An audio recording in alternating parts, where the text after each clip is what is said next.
Good evening.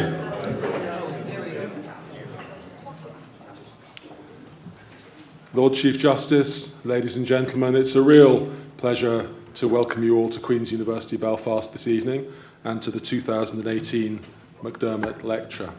My name is Richard English. I'm Pro Vice-Chancellor for Internationalisation and Engagement, and it's a particular pleasure to welcome the Lord Chief Justice, Sir Declan Morgan, his wife, Lady Morgan, and so many senior figures from the judiciary and the legal profession. And also to welcome very warmly Sir John and Lady MacDermott and other members of the MacDermott family. It really is a great pleasure to have you all with us at Queen's University this evening. It's a very real pleasure also to welcome our distinguished guest speaker tonight, Professor Don Herzog, the Edson R. Sunderland Professor of Law at the University of Michigan. Professor Robin Hickey will be introducing our speaker in more detail in a moment, but it's wonderful to have you with us, Don, tonight. We're all looking forward very much to your lecture and also to the emerging relationship between Queen's and the University of Michigan as it moves excitingly forward. A few words about the MacDermott Lecture itself, if I may. Organised annually by the Queen's University Belfast Law School, the MacDermott Lecture commemorates the long and valuable services rendered by Lord MacDermott, former Lord Chief Justice and Queen's Pro-Chancellor, to the school and to this university. Lord MacDermott himself delivered the first lecture in 1972 on the title The Decline of the Rule of Law, which I imagine in December 1972 was a particularly challenging topic to speak to, and an evening I would have enjoyed attending. And the annual lecture was founded to mark his retirement as Lord Chief Justice of Northern Ireland, to acknowledge his service in that role from 1951 to 1971, and to honour his contribution to legal practice and legal education throughout his career. Lord MacDermott had a very successful academic career in tandem with a high-profile practice at the bar. He was appointed Attorney General in Northern Ireland before becoming a High Court judge, was then appointed a Law Lord before returning to Northern Ireland as Lord Chief Justice. Queen's is understandably and rightly proud of Lord MacDermott's legal legacy as an alumnus and also as a former member of staff at the university.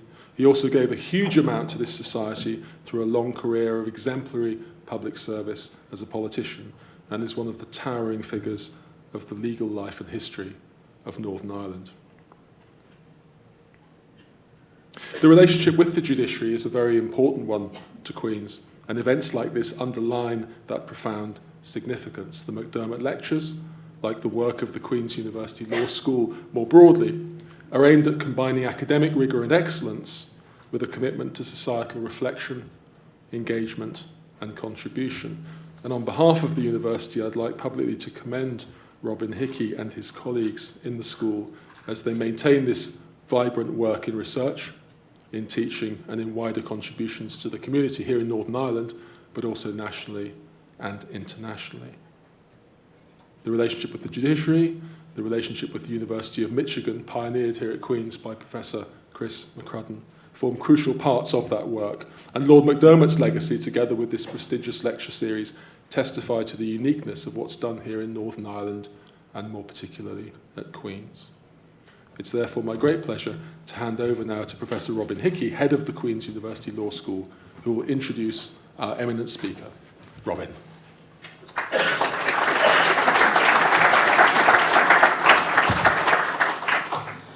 Lord Chief Justice, Pro Vice-Chancellors, members of the MacDermott family and the judiciary, colleagues and friends. Let me begin by echoing Richard's words of welcome. This is a deeply significant event in the annual life of the law school, and we're very glad to see you here as we honour Lord MacDermott, a gifted and respected law teacher and a judge of international standing.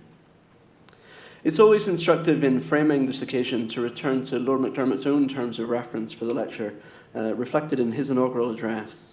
There he made the following observation about the relationship between law and society and the importance of subjecting our key organising concepts to close scrutiny.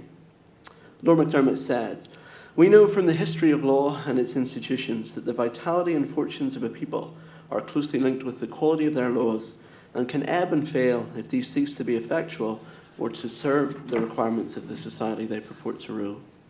And knowing that, it is only prudent that from time to time We scrutinise the health and condition of our principal legal concepts and mark any trend or sign which might injure or imperil the commonweal.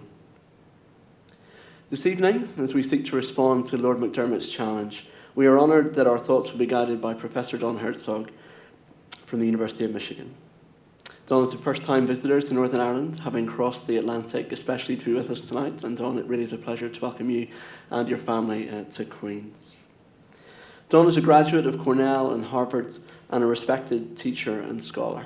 Amongst an enviable list of scholarly contributions is his recent monograph, Defaming the Dead, where with characteristic rigour and style, he makes the argument that we have reputation interests that outlast our lives and which should be protected by tortious liabilities.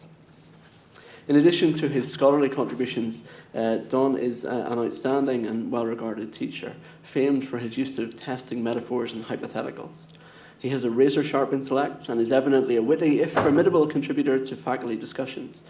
I am reliably told that in one of his memorable interventions to a faculty meeting, when he had decided that there had been quite enough discussion about a particular topic, he observed, "I think increasingly our conversation is like running 10,000 volts through a dead corpse. You can make the thing twitch, but it really is dead." Don's teaching interest spans torts, the constitutional protections of the First Amendment to the US Constitution, public interest law, public law and regulatory policy, and the teaching of political, moral, legal, and social theory. His teaching is much admired by his students, and he holds the impressive honour of being the only law professor in the University of Michigan's history to receive the prestigious Golden Apple Award, a student-sponsored award where the students recognise outstanding professors that they consider to exemplify excellent teaching. The award carries with it a fantastic responsibility. The responsibility to deliver the ultimate lecture, the lecture that the professor would choose to give if it was his or her last. Don's contribution on that occasion provides evidence of a remarkable scholarly method, also evident in his published works, which encompasses an ability to subject contested and difficult concepts not only to rigorous legal analysis, but to develop his arguments with rich and sophisticated reference to broader social, economic, and intellectual history, to literature, to music, and even, I'm pleased to say, to early English joke books. It's a formidable form of contextualized analysis, reflecting a conviction that at least some of the time, we deepen our conceptual understanding by lowering the levels of our abstraction to attend to how concepts are deployed, felt, and experienced in reality, or as Don has put it recently, in the nitty-gritty contours of our social lives. It seems to me that such an approach to the scrutiny of concepts resonates very closely with Lord MacDermott's aims in instituting this lecture series. And in that spirit, tonight we look forward to an interrogation and unmasking of the concept of sovereignty. Please join me in giving a very, very warm welcome to Professor Don Herzog from the University of Michigan as he delivers, thank you, oh we were so close, as he delivers the MacDermott Lecture 2018, Sovereignty, RIP.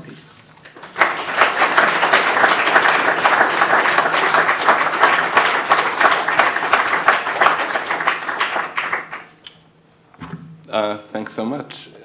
I feel I can only let you down now. So it is a pleasure and honor to be giving the MacDermott Lecture here.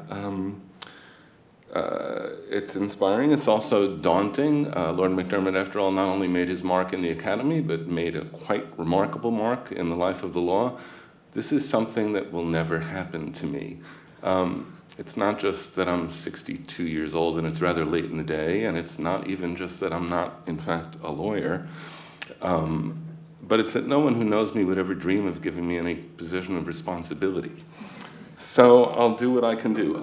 I begin with a couple of disclaimers about what I will not try to do this evening.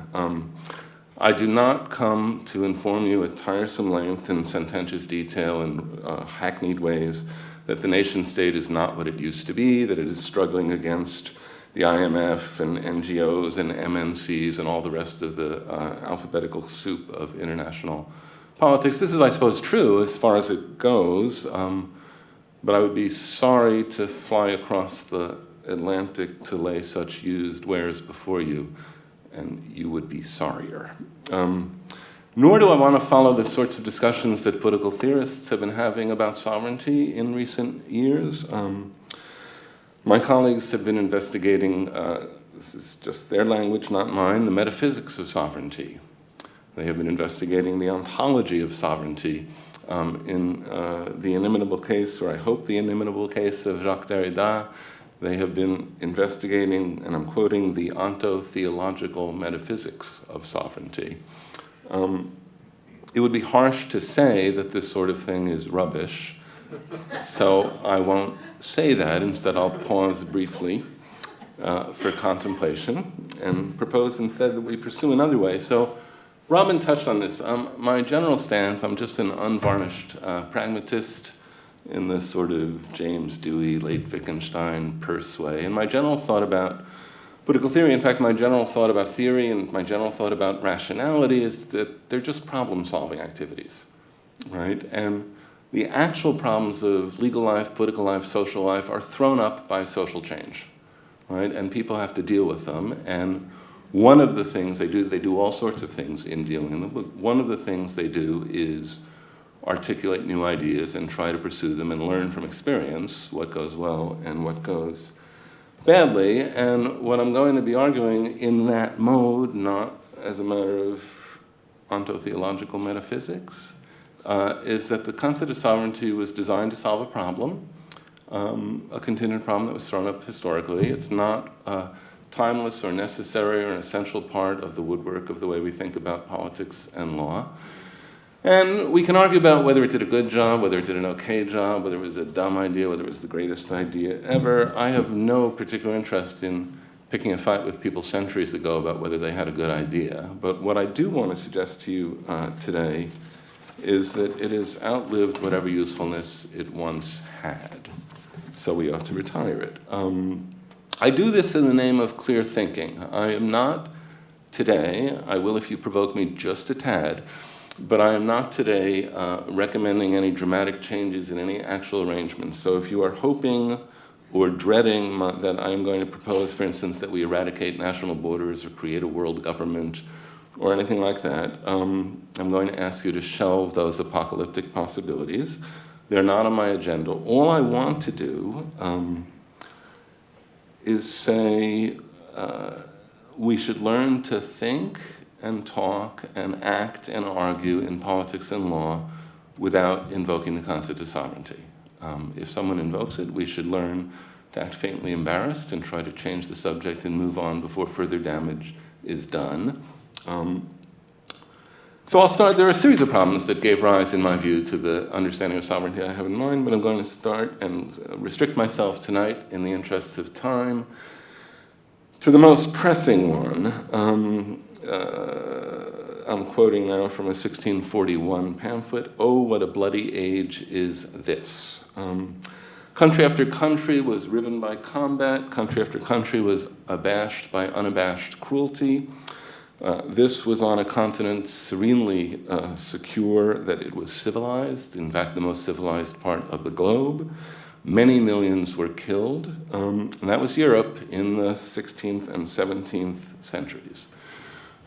If you had a certain kind of secondary school education, I did, you can dimly recall that the Holy Roman Empire wasn't particularly holy or Roman or imperial, and you can recall vaguely some names of some of the endless wars that were fought in those decades. Some of them are comic, some of them are anodyne. They include, for instance, the Schmalkaldic War, the 80 Years' War, the War of the Ulish Succession, the 30 Years' War, the Wars of the Three Kingdoms, and on and on and on. Some of them were wars featuring the invasions of foreign troops. Some of them, in the familiar piquant oxymoron, were civil wars. And when you think about the trajectory at that level, it's too easy to fall into imagining yourself as a strategic genius playing the board game Risk, like moving pieces around the board and trying to recover territory or guard territory. And Robin was right about this too. I want to keep things rather closer to the ground than the country level, strategic level. So I'm going to bear with you. I'm going to ask you, sorry, to bear with me, because things are going to be a bit gruesome for a while. This is the world that gave rise to sovereignty. Here is Spain's Duke of Alba smashing rebellion in the Netherlands. Nard in 1572. The locals dutifully respond to a summons to the hospital chapel. Quote, All these poor and miserable inhabitants being thus assembled, the Spanish soldiers were commanded to murder them all. So they did. Though they paused to rape the women first, then they headed out to the rest of the town. Quote, the children had their throats cut. In some houses, some were tied to posts with cords, then the houses were fired and they burnt alive. The troops killed everybody in sight, razed the town, and burnt the rest. The chronicler of these events thought that future generations would not believe that a man, in fact a Christian man, could even have harbored such atrocities in his breast.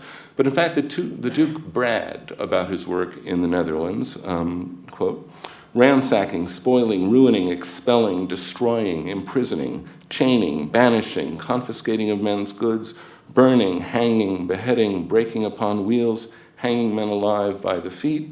He added proudly that he had ordered 18,000 executions over and above all those killed by his soldiers. It's no wonder that the Duke of Alba earned the nickname the Iron Duke. It is no wonder that one contemporary engraving shows him eating a small child. Pomerania, 1630, the soldiers tied burning matches to residents' quote, noses, tongues, jaws, cheeks, breasts, legs, and secret parts. They lit satchels of gunpowder on people's genitals. They tied cords around people's necks and twisted hard enough for their eyes to pop out of their heads. They burned people in ovens. They burned people in fires for sadistic fun. They made the fires, some of the fires slow and smoldering enough that the victims would suffer longer. They castrated men in front of their wives and children. They raped daughters in front of their parents. They forced the dying to pray to the devil. They pried open victims' mouths, quote, then poured down their throats water, stinking puddle, filthy liquids, and piss itself. They made the people by force to eat their own excrements.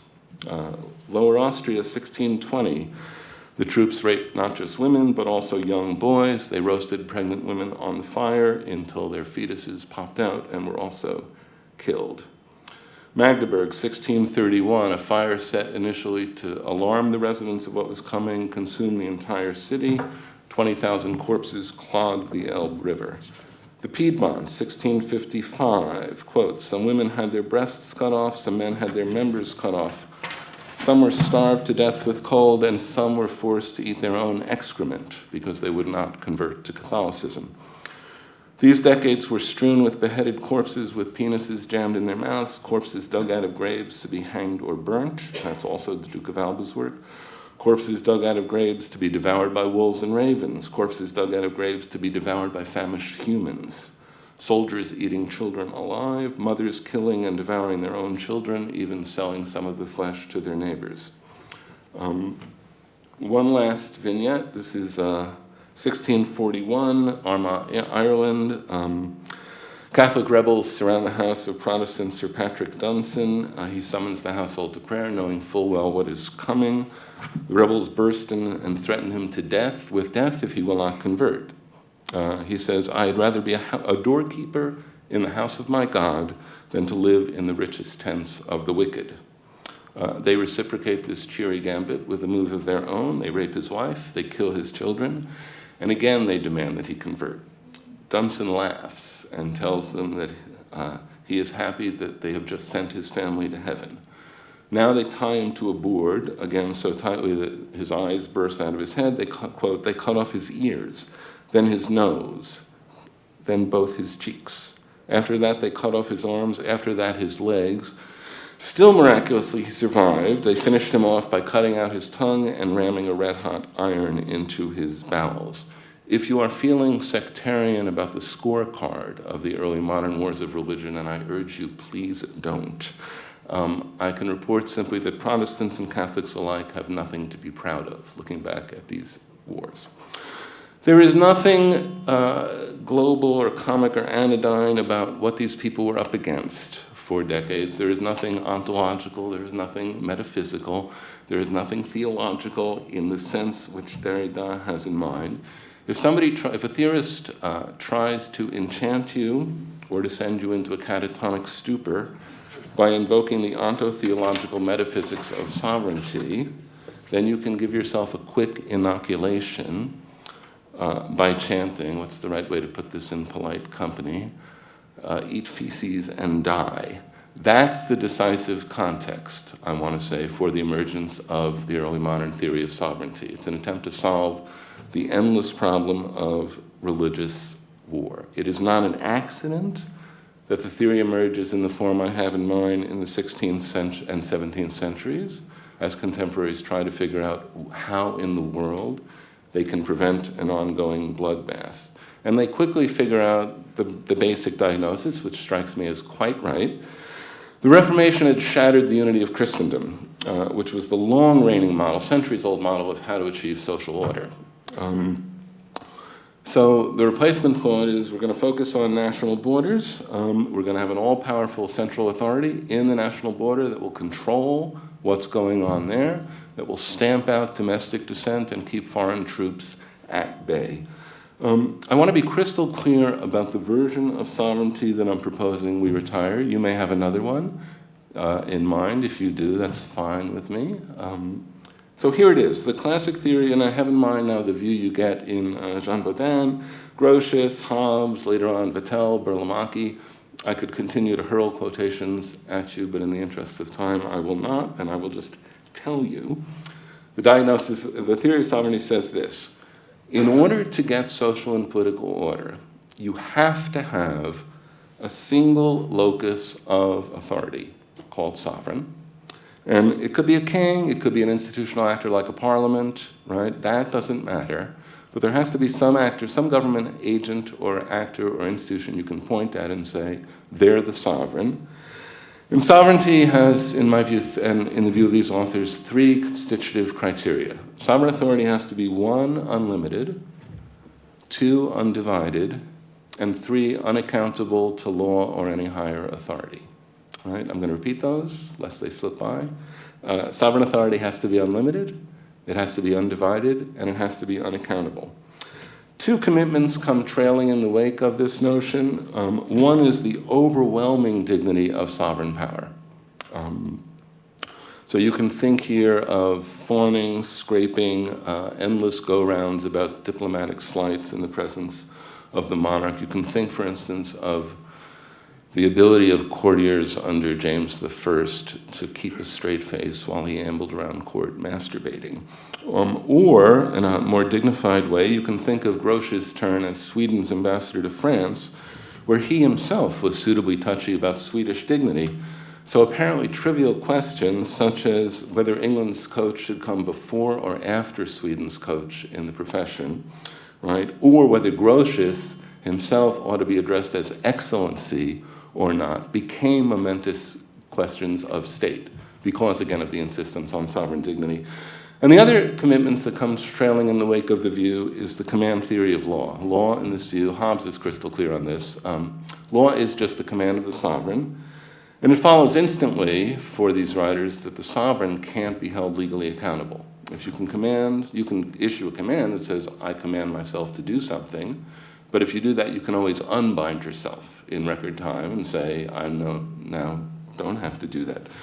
The classic theory of sovereignty resonates. It's not just a bookish obsession of people who don't matter. It's an actual political program, right, which state actors pursue, sometimes with a vengeance, and it resonates in popular culture. It goes percolating down. So here are some glimpses from mid-17th century England, which I affectionately think of as my home away from home, of the view that law is just the command of the sovereign.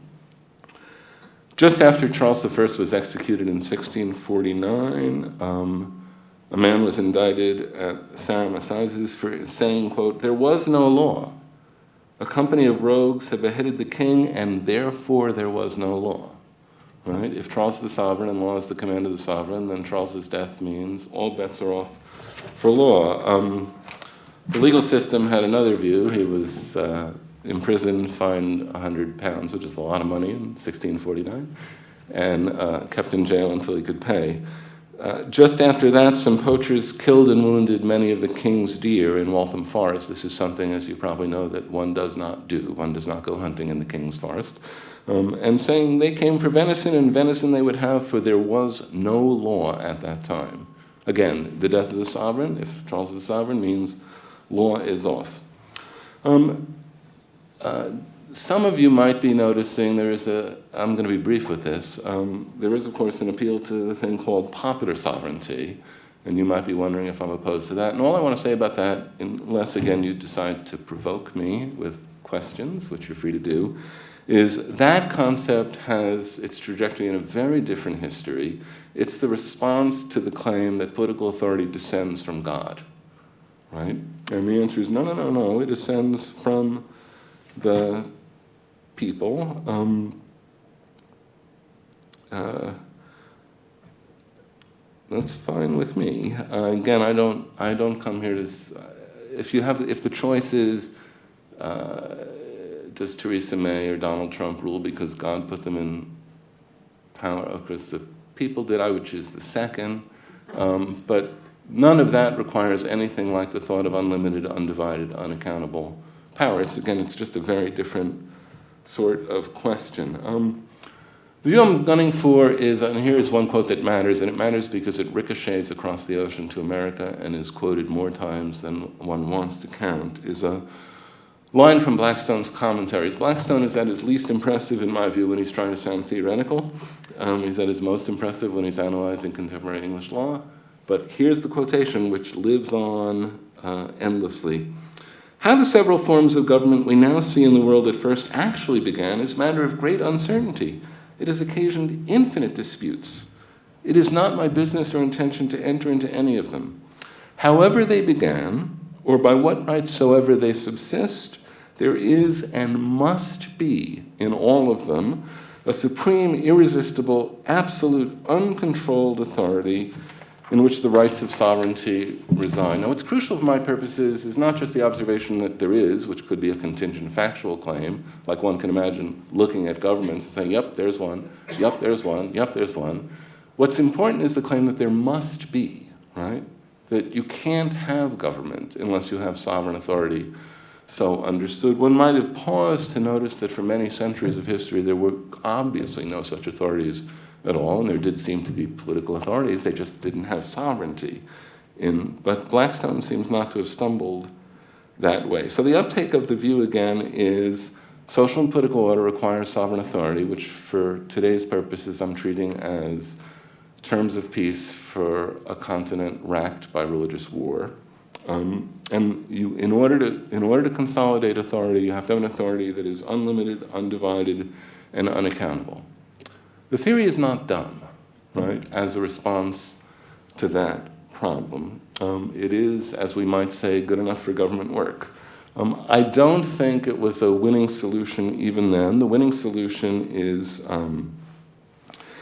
religious toleration, or the unwieldy abstraction that we call separation of church and state. I do not need to remind this audience that it is incendiary in a religiously pluralist society to have a confessional state, or even a state that is widely and plausibly viewed as having, in effect, a confessional identity.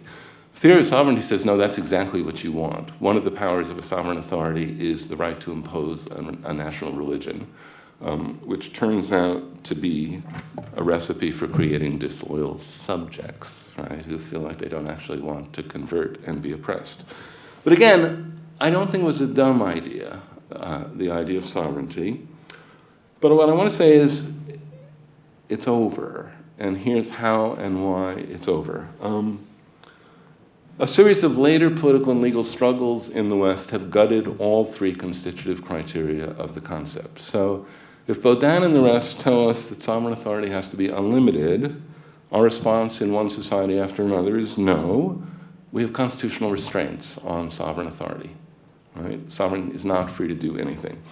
If the classic theorists tell us that sovereign authority has to be undivided, the answer in one society is after another is no, we've hammered out federalist arrangements. We have divided sovereignty between different levels of government. And finally, if people tell us, or if the theorists tell us sovereign authority has to be unaccountable, the response is no, our modern understanding of the rule of law, and here I am completely on board with Lord MacDermott's lectures, is we have to find ways, and we have found ways, of holding state actors legally accountable for what they do and not permitting them to say, by necessity, I am above the law. For me, these historical changes are not sort of random or one damn thing after another or relativist or who's to say. They're all quite obviously salutary developments in the way we structure and practice modern politics and law. So that means I want to pose a dilemma for today's champions of sovereignty. One prong of the dilemma runs this way. If you say, look, I want sovereignty, but I don't want it to be unlimited, and I don't want it to be undivided, and I don't want it to be unaccountable, then you've gutted all three constitutive criteria of the concept, right? And that means you have a piece of vacuous nonsense on your hands, until and unless you begin to say what it is you think sovereign authority is. You would be in the position of somebody who says, this is a bachelor, but not an unmarried male. Right? You think, I don't know what that thing is then, right? I don't know what you could be talking about. I have endless notes, it became darkly comic for me after a while, of modern sources. International lawyers do it, domestic lawyers do it, political theorists do it, historians do it. The rhetoric is something like the following. They falter when they think about sovereignty, and they concede it isn't what it used to be, because not the Hobbes, Baudin, etc. picture, but they say we have to persevere with it. And I find myself thinking, no, we don't. We could just let it go. All the work that people want sovereignty to do today, we don't need a concept to do any special work. All the work that we need to do is done by the familiar concepts of jurisdiction and authority. We can always ask, is this an entity that has jurisdiction over this question? Is this an entity that's entitled to exercise authority here? I am the last person ever to pretend that the notions of jurisdiction and authority are easy, or that they're magic wands that you wave at problems and the problems solve. But they orient us, I think, in the right way to what our actual modern problems and possibilities are, and they don't embed the weirdly maximalist commitments built into the notion of sovereignty. So one prong of the dilemma, again, is the thought, if you got the criteria of the concept, you have a piece of nonsense.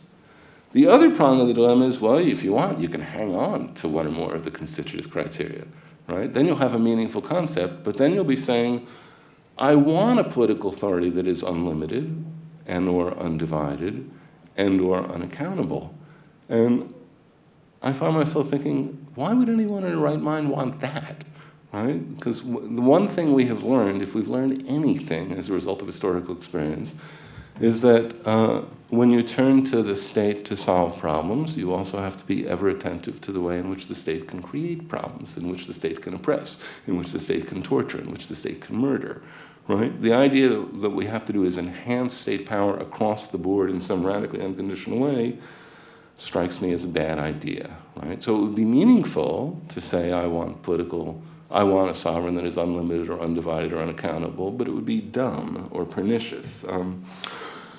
Put it this way, our political lives would not go better, in my view, if we gutted constitutionalism, if we gutted federalism, if we gutted the rule of law. Our political lives would go even worse than they go now, which is saying something. I would like to imagine that we could live in a world, and we used to, so we could again, in which one needed an historian to explain what sovereignty was. Right? That just fell out of usage. In the same way that we now turn to historians, for instance, to try to explain to us what exactly was the difference again between consubstantiation and transubstantiation, or in the way in which we turn to historians to say, wait, the theory of combustion used to refer to phlogiston. What exactly was phlogiston? I would like to imagine a culture, and not just an intellectual culture, an actual legal culture, set of political practices, in which that's what became of the concept of sovereignty. In the meantime, if you're feeling aggressive, I recommend you press people when they talk about it as to quite what it is they mean to be saying, or if you're feeling a little less aggressive, that you act faintly embarrassed and try to change the subject as fast as you can before something bad happens. Making good on that argument about federalism, about the rule of law, about constitutionalism, would require walking you through a whole host of political struggles and legal developments. I don't have time to do that tonight, which is why I'm writing a book. So what I'm going to do is very briefly sketch one part of this argument. It's the bit about dividing sovereign authority and federalism. I'm going to touch as briefly as you can imagine on limiting sovereign authority and holding sovereign authority. I am going to wrap up with some brutally peremptory comments on Brexit. Bear with me, I will take some questions when I'm done. And finally, you can decide whether you'd rather have wine or beat a hasty retreat.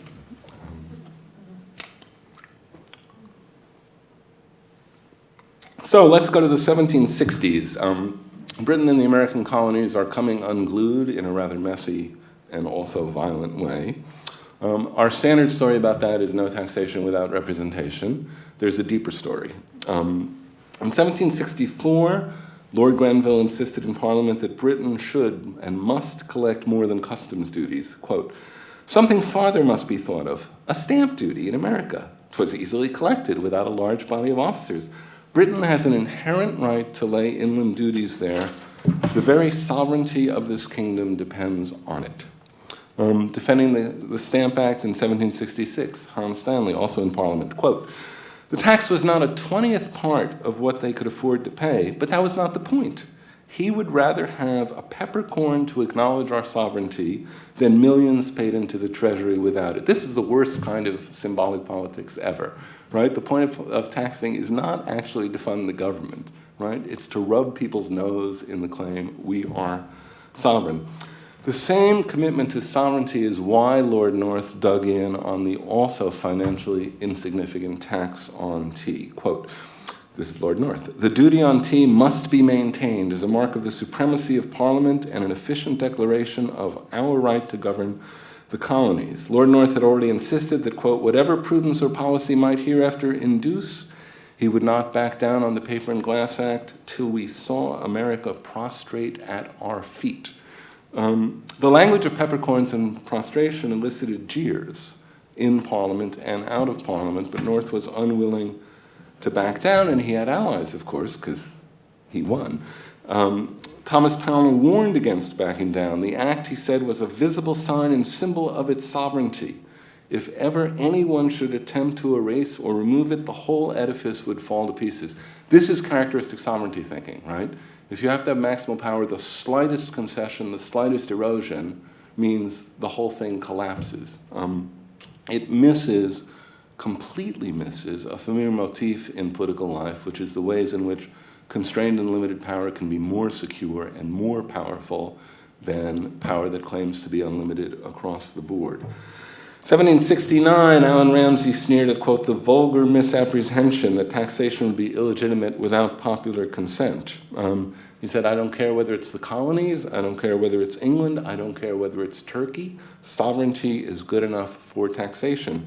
Sovereignty, quote, admits of no degrees, it is always supreme. To level it is, in effect, to destroy it." The Royalist governor of Massachusetts, Thomas Hutchinson, embraced Ramsay's view as, quote, "the best thing I have ever seen on the subject." This is the deeper argument. This is not no taxation without representation. This is simply, as the sovereign, we have the right to tax whether you like it or not. Edmund Burke famously warned that the colonists augur misgovernment at a distance and snuff the approach of tyranny at every tainted breeze. That's not, I think, a sort of lazy appeal to political culture. It immediately follows in Burke's work the announcement that the colonists have been reading Blackstone and that General Gage thinks that the Americans are lawyers or smatterers in law. I think Burke was warning that the classic theory of sovereignty has lethal uptake, or, put it this way, having once been a weapon designed to impose social peace, it was becoming a recipe for war with the colonies. Hutchinson was also willing to tell the Massachusetts Colonial Assembly, quote, "I know of no line which can be drawn between the supreme authority of Parliament and the total independence of the colonies. It is impossible that there should be two independent sovereign legislatures in one and the same state." Right? There are a series of Americans and a series of people in Britain who are trying to figure out some rough jurisdictional line. Right? So there are proposals, for instance, like, how about if the American colonial assemblies impose internal taxation and the Brits control external taxation? And you can, of course, notice that the internal-external line is fuzzy and there are going to be difficult cases, right? But Ben Franklin testified in Parliament that the Americans would be happy to live with that regime. The reason it doesn't go anywhere is that sovereignty is making it look unworkable on its face, right? It is going to be all or nothing. Hutchinson held this view staunchly enough to say, and this is quite remarkable, quote, "There is no slavery you can entail upon your children equal to that which follows from a disputed supreme authority in government." Right? Imagine thinking that divided sovereignty is so awful, right, that you could say that with a straight face in a society with chattel slavery, that this would be worse. So there were people who were trying to temporize, also people simply trying to change the subject. Whig churchman Jonathan Shipley, "We are hurrying wildly on without any fixed design, without any important object. We pursue a vain phantom of unlimited sovereignty which was not made for man, and reject the solid advantages of a moderate, useful, and intelligible authority." Or scurrilous radical John Wilkes in 1775 got up in the House of Commons and denounced, quote, "unmeaning phrases, the supremacy of the legislative authority of Great Britain. This I call unintelligible jargon. Instead of running the different privileges belonging to the various parts of the empire into one common mass of power, gentlemen should consider that the very first principles of good government consist in subdividing the empire into many parts and giving to each individual an immediate interest that the community to which he belongs should be well regulated." This is a familiar modern image of how to think about jurisdictional divisions of labor in federalist and other regimes. This unit of government should be entrusted with these sorts of tasks. This other unit of government should have these other sort of tasks. And again, that thought is the thought that is made unthinkable by the classic theory of sovereignty's insistence that sovereign authority must never be divided. Fast forward just a bit now to the American debate over the new Constitution. The standard story, which is right, is under the Articles of Confederation, the national government's authority was notional than real. So for instance, the Assembly under the Articles, the National Assembly had no right to tax. They had the right to ask the states to please send money. You'll be astonished to learn the states often chose not to. Supporters of the new Constitution wanted a national government with some power, right? Things it could actually do. Some of them seemed to think it should enjoy sovereign authority. George Washington made a threat, or maybe a prediction, that, quote, "unless the states will suffer Congress to exercise prerogatives that they are undoubtedly invested with by this Constitution, everything must very rapidly tend to anarchy and confusion. It is indispensable to the happiness of the individual states that there should be lodged somewhere a supreme power to regulate and govern the general concerns of the Confederated Republic." Champions of the Constitution relished Hamilton's applause for energy and vigor in the Federalist Papers. And again, some of them were explicit in saying, I want undivided sovereignty, but I want it to attach to the new national government. Right? I want the states to have no sovereign authority at all. Benjamin Rush, one of the founders, popular sovereignty and state sovereignty, he said, are both, quote, "errors or prejudices which lead to the most dangerous consequences. Congress must be the only sovereign power in the United States." Charles Pinckney, "The idea which has been so long and falsely entertained of each being a sovereign state must be given up. For it is absurd to suppose that there can be more than one sovereignty within a government." Opponents of the Constitution, also often in the clutches of the classic theory of sovereignty, had their arguments ready to hand. Well, if the new national government was going to have sovereignty, if it was going to have undivided, unlimited, etc. authority, then the states would be contemptible weaklings, or as they sometimes put it, mere ciphers, only zeros, right? Paper entities with no power at all. Under the new Constitution, warned one South Carolina representative at the state ratifying convention, quote, "a state individually must dwindle into a shadow." And all the opponents of the Constitution had to do, and a surprising amount of what they did do, was recycle the colonists' arguments against Great Britain from the previous decade. Right? So instead of thinking colonists confronting Britain, think state governments confronting new imagined national government. Even convening a state convention, insisted one pamphleteer, was awful. The new Constitution was, quote, "a manifest insult to the sovereignties of the states." The category insult here is not an accident. It reminds us again of the outrageous affront to the cosmic bloated dignity of sovereignty and sovereign governments. The whole power and sovereignty of state governments are going to be swallowed up by the general government. Alexander Hamilton, until Madison talked him off the wall or off the ledge, was himself a believer in sovereignty and wanted the national government to have sovereignty. He said at the Constitutional Convention, "The general power must in fact swallow up the state powers, else it will be swallowed up by them. Two sovereignties cannot coexist within the state limits." James Madison, of course, famously thought, no, actually you can divide sovereignty, and that's what we're doing in the new Constitution. Madison, in the Federalist Papers, has a field day undoing worries that were posed by the anti-Federalists, the opponents of the Constitution.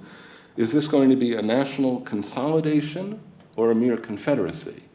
And so Madison starts making lists. Well, it looks consolidated, that is, it looks as though the federal government will have lots of authority on these issues, but it looks confederated, it looks as though the states will be making lots of decisions on these other issues. That is, what he wants to do is refuse the thought that there must be some wholesale choice, right? Either sovereignty will attach to the states or it will attach to the new national government. He says, well, some of both is what you're actually going to get. It is not a trivial question why no James Madison came forward persuasively in the 1760s, right? That is why the American Revolution is fought by many, many, many people who believe sovereignty is indivisible, and the Constitution is ratified by many, many people who come to believe, no, actually we're going to divide the thing and it's going to be just fine. I want to be briefer with some of the later episodes about dividing sovereignty. I will tell you that during the Civil War, the Confederacy stumbled into the same problems. Remember that officially, the South seceded from the Union not to defend slavery, but to defend states' rights. And Jefferson Davis, the president of the Confederacy, ran into trouble because of states' rights. So while the Civil War is going well for the South, the Confederacy has no problem fielding troops on the field. As the war begins to turn against them, states become unwilling to send troops to die, so the Confederacy passes a military draft, right? The governors of North Carolina and Georgia refused to submit. They said, we are fighting here for state sovereignty. The Confederate government has no right at all to draft troops. They can present requests for troops. It must be up to our governments to decide whether or not we're willing to comply. And there's a hilarious speech by Jefferson Davis, which is clearly forlorn and utterly peremptory, where he says that these governors fail to understand the true spirit of state sovereignty, to which I think the answer is no, they understand it perfectly well and are acting vigorously on it. Likewise, I will report briefly that in the 1950s and 1960s, some of the Southern resistance to civil rights legislation in the United States takes the form of, again, insisting on state sovereignty and saying, whatever one thinks, some of these people are very clear about this, whatever you think about racial equality, right, the federal government has no right to pass this legislation. These are decisions that the states as sovereign entities must enjoy. There's a sense in which James Madison's view is now the official account of American constitutionalism. We teach it in political science departments. We teach it to first-year law students. It makes many appearances in court opinions and legislative debates. We appeal to James Madison himself, and I'm quoting, "Other governments present an individual and indivisible sovereignty. The Constitution of the U.S. divides the sovereignty. If sovereignty cannot be thus divided, the political system of the United States is a chimera mocking the vain pretensions of human wisdom." We appeal to Chief Justice Marshall in the canonical case McCulloch versus Maryland, quote, "In America, the powers of sovereignty are divided between the government of the Union and those of the states." So what we say officially in America all the time is we've divided sovereignty. Right? The federal government has enumerated powers laid out in the Constitution. The state has police powers. There's a jurisdictional division of labor. One entity makes one kind of call. Economists like to talk about externalities to explain when the federal government ought to step in. I don't, but that's another lecture. We also have the principle of subsidiarity, right? Keep it as low to the ground as you can for democratic reasons, and as long as it can be done well. The crucial point for me is this. It's not just that I think federalism is a salutary development, though I do, right? It's that when we say these things effortlessly, when we say, yes, Madison was right, we've divided sovereign authority, we have gutted one of the defining criteria of the classic view, right? If the classic theorist again says undivided, unlimited, unaccountable, we now say, well, it can be divided, right? So you still have a concept, right? Now you have, well, it can be divided, but it has to be unlimited, it has to be unaccountable to be sovereignty. And where my argument is headed is towards the histories that undo not just division, the Federalist story, but undo unlimited and undo unaccountable. I want to touch again very briefly on limits and accountability, but I want to have a drink of water. 1629, you will remember as something lecturers love to say, you will recall in 1629, not because you were there, but because you learned it at school, that Charles I is desperately trying to adjourn Parliament. This is going to kick off the years of personal rule, where he's refusing to convene Parliament at all. Charles's opponent, and the Speaker of the House of Commons gets the word, right? We're adjourning this session. His opponents thrust him into his chair and hold him down forcibly to keep Parliament in session. This is both an outrageous violation of parliamentary norms and fidelity to the rule of law, because Parliament can't be in session if the Speaker's not in his chair. Everybody understands that. The Speaker is sobbing hysterically. The sources are adamant about this. He's not wistful, he's not melancholy, he's not a tiny bit teary. He is flat out hysterical and saying, quote, he durst not sin against the express command of his sovereign. Charles sends a messenger, the messenger is turned away. Charles tries to send in troops. They are turned away. The session finishes the work it wants to do. Or think of Charles facing trial for his life in 1649 on charges that he had violated the fundamental laws of England. Charles, in the first remotely sensible act of his life, denied that the court thrown together by the House of Commons had any jurisdiction over him at all, because he understood, I'm the sovereign, and I'm not accountable to the likes of you. He thought, I could be accountable to God, right? Because my power descended from God. He can hold me accountable at Judgment Day for my conduct on the throne, but neither you nor any other court could. Or as he also put it, a subject and a sovereign are clean different things, right? Sovereigns cannot be legally accountable. They must be above the law. Whatever one makes of the excesses of the Puritan radicals who were doing this, they were acting explicitly in the name of a vision of the rule of law by which even high state actors could and should be held legally accountable for their conduct. Or think again, to cross back over the ocean, think of Tom Paine insisting that, quote, in America the law is king, right?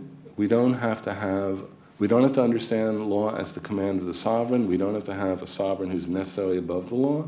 We can say the law governs everybody in the world. Or think now of ongoing struggles that we have about holding the government responsible in tort for its negligent conduct. And there are a lot of issues there, also which I'm happy to talk about, but there is a dubious incantation about the necessity of sovereign immunity, which just trades on the thought the government must be above the law, and that strikes me as a complete non-starter. We have basically succeeded in limiting government authority. We have basically succeeded in dividing government authority. We have basically succeeded in holding government authority accountable. We've done this across the West.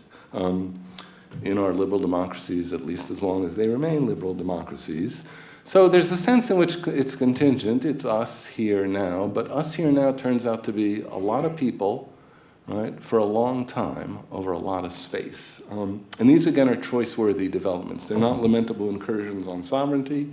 We should be making them more secure and not worrying that they are a lethal threat to social and political order. We should always be willing to muddle along with disputes about who properly enjoys jurisdiction, who properly can exercise authority. And again, we should never ask who must hold sovereignty here and mustn't they automatically have the right to do all these things. I'm going to close with a thought about Brexit, not that you needed me to suffer through an overnight flight over the Atlantic to break the news to you, but I'm going to do it anyway. Some of the arguments for Brexit were obviously meretricious, right? One thinks of those vote leave buses trundling across the countryside promising an extra £350 million a week for the National Health Services. That, as far as I can tell, was simply made up, right? Equally meretricious, in my view, was the claim that we could reclaim, or you could reclaim, British sovereignty from those awful agencies at Brussels. The actual choice presented in Brexit was not the choice between being ruled from Brussels or self-rule. The actual choice presented was you can have a seat at the table where collective arrangements for governance are being hammered out, or you can receive them as demands or commands imposed by some external authority with no reason at all to respond to anything you have to say. It takes something as lethally confused as the classic theory of sovereignty to make Brexit look like a measure designed to advance and enhance national autonomy instead of crippling it, which is what it does. No surprise, though, that American conservatives, themselves very fond of national sovereignty, are swooned over Brexit. Sarah Palin, I will confess that I adore her somewhat delirious relationship with the English language. This is completely serious, I do. Greeted news of Brexit on Facebook, where all important political commentary now happens. Quote, "The Brexit referendum is akin to our own Declaration of Independence. May that refreshed spirit of sovereignty spread over the pond to America's shores. Congratulations, smart Brits. Good on you for ignoring all the fear-mongering from special interest globalists who tend to aim for that apocalyptic one-world government that dissolves a nation's self-determination and sovereignty, the EU being a one-world government mini-me. America can learn an encouraging lesson from this. It is time to dissolve political bands that connect us to agendas not in our best interest. May United Nations shackles be next on the chopping block." And in fact, there is a wing of the Republican Party in our country which has always wanted to get out from under the United Nations and always articulates the demand to do so in terms of reclaiming American sovereignty. I want to note briefly here that there's a convention which I also don't believe in of sharply distinguishing internal from external sovereignty. So one picture is, well, it's one thing as to domestic arrangements, and it's another thing as to the world of international law. And I can't wrap my head around it. So when it comes to extending federalism, I find myself thinking something like this. Belfast is to Stormont, or would be if Stormont were actually meeting, as Stormont is to the United Kingdom's Parliament, as Parliament is, or one of these days was, to the European Court of Human Rights and all the rest. That is, at some level of government, you get to do certain things. You're answerable to some higher level of government. You can push around lower levels of government if you need to. Right? I don't see myself, the national border, imposing some dramatic category change on how we think about it. National borders matter. Armies matter. Right? The right to sign treaties matter, so on and so forth. Those all matter. But it's all just, as far as I can tell, division of jurisdictional labor up and down the ladder. When Lord MacDermott wrote, of course, one could say easily that, and this is a local contingent fact about English law or constitutional law and not a necessary part of political life, Lord MacDermott could remind you that Parliament was omnicompetent as sovereign. Parliament could do anything. Parliament, he noted correctly as a matter of constitutional law, as far as I can tell, could pass a law that was brutal to some segment of the population and deny them access to the courts to redeem their claims.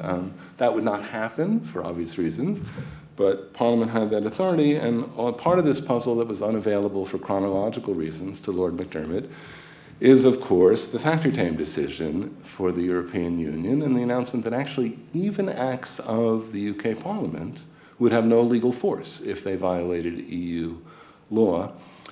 That will be undone soon, right? That may or may not be a good idea to undo it. I'm inclined to think it a bad idea, but it's neither here nor there as far as my position today goes. All I want to say is you can't secure or justify the merits of the idea by saying something like, finally, we will have reclaimed our sovereignty. You don't want to think, or put it this way, you don't want to think wholesale in this way about the importance of sovereignty. You want to think retail and locally. What are the good things about being a member of the EU as to these issues? What are the bad things? What's a responsible person think at the end of the day about weighing those things? Back to Sarah Palin. The cheat in her celebration of Brexit is imagining, as she explicitly does, that if Brussels has any power, they will end up with all power. It is the same cheat Lord North insisted on in the run-up to the American Revolution, that we have to have all power, the colonies have to have none. It is the same cheat that the anti-federalists invoked in worrying that the national government would become all-powerful in the states. And I want to round up this way. This again is Governor Hutchinson, who almost surely, though I can't give you smoking gun evidence, but almost surely read Blackstone. There are, however, a few plain fundamental principles of government which carry within themselves such evidence as cannot be resisted and are no sooner proposed than assented to. Right? They're self-evident like geometric axioms is the thought. They include these: that in every government there must be somewhere a supreme uncontrollable power and absolute authority to decide and determine, that two such powers cannot coexist, but necessarily will make two distinct states. That in a state of society, we must give up part of our natural liberty to secure legal freedom, that a right in individuals or parts of the government to judge of the decisions of the supreme sovereign authority and to submit or not submit as they think proper cannot consist with a state of government and must work the dissolution of it. These views are not only not self-evident, they're false, right? And modern governing arrangements reveal over and over again that they are systematically false. The worry is not, of course, simply that they're false. The worry is that seeing the world through the lens of the classic theory of sovereignty, imagining that not only there is, but there must be some unlimited, undivided, unaccountable authority, is not an acute way to understand what our problems and possibilities are. It is a way to get confused. The confusion is underwritten by the lethal news that a theory hammered out to secure social peace during the wars of religion itself has created bloodbaths since then that could have been avoided if people were not in its clutches.